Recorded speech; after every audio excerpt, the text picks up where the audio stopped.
Well, it was an unusual scene today at the intersection of Staples and Saratoga on the south side of town. Members of a human rights group demonstrating against a modern medical procedure that most parents routinely approve when they have male children.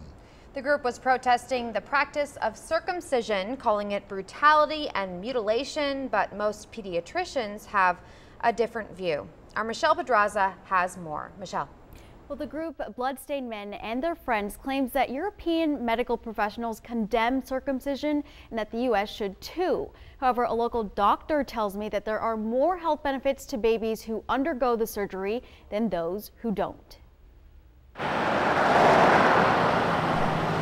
It's something that's not thought about every day, the right of a newborn child. But the Bloodstained Men and their friends, a national nonprofit, has made it their mission to protect that right when it comes to the practice of circumcision. It's an unnecessary, painful, and permanently damaging surgery. Harry Gurman with the group claims that circumcision can have long-term consequences and that parents are being encouraged by their physicians to choose the surgery. They're told that it's good for the boy when it's actually very harmful. It causes permanent, irreparable damage to his penis.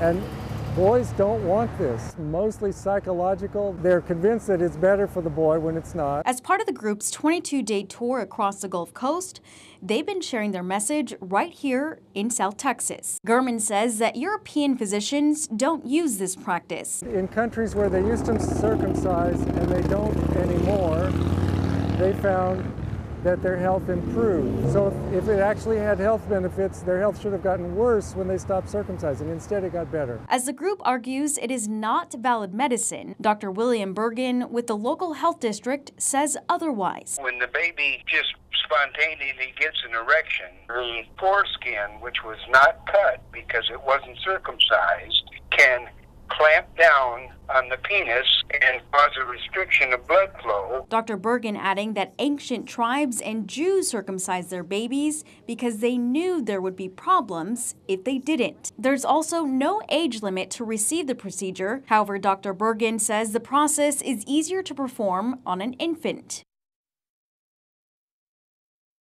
Well, the California-based group ends their 22-day Gulf Coast tour in about a week. They plan to make it all the way to Orlando, Florida, and do the same tour again. Mackenzie. All right.